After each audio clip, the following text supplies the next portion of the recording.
Hi guys and welcome back to my YouTube channel Asas Vlog. Hai baga talk treda. Ko ina video na muda ko. Hojik hai bam lakong kang dre. Hojik se nung dil ki pung mari tasle pung sari am chai ba kong si.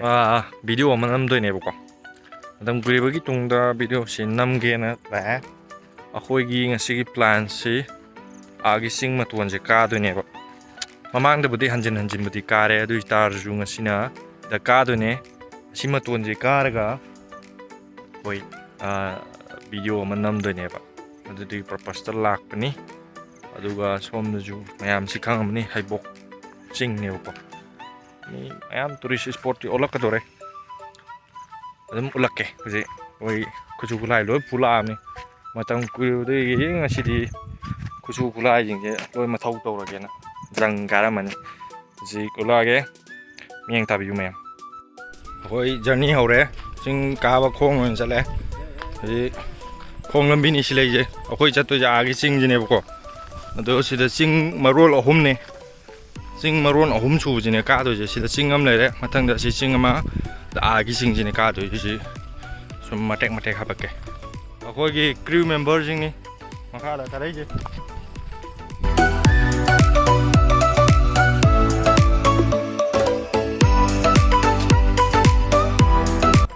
Hojik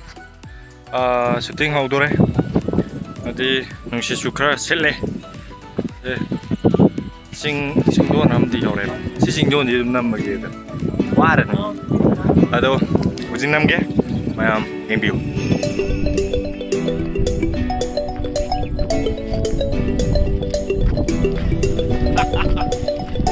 mayam khoi leije hojik haibok singi singdol dani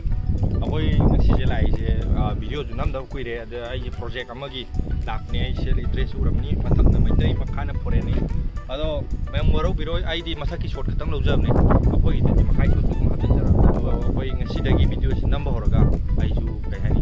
ai phajaba mayam je khakha ucharke makoi je hai boxing gi phajab se mayam ucharke view khra pake mayam view pun enjoy to minasi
video se matang sai solution jarage